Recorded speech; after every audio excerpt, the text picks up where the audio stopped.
स्वानंदीला भेटणार का पूजेचा मान? विहीन दोघातली ही तुटेना या मालिकेमध्ये स्वानंदी बसणार का पूजेमध्ये समर बरोबर?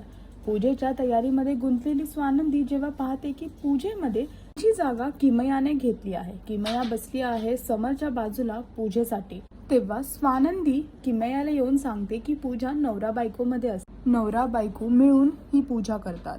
पण किमया स्वानंदीलाच बोलते की तू दुसऱ्या बाजूला बसून पूजा कर. हे सर्व ऐकून सुद्धा समर काहीच बोलत नाही. पण आता बघायचं हे आहे की स्वानंदी समर बरोबर ही पूजा करेल का, तिला पूजेमध्ये बसण्याचा मान भेटेल का, हे पाहण्यासाठी तुम्हाला विहीन दोघातली तुटे नाही मालिका पाहावी लागेल. आणि अजून अपडेटसाठी टेलीचक्कर रिजनलला सबस्क्राईब करायला विसरू नका.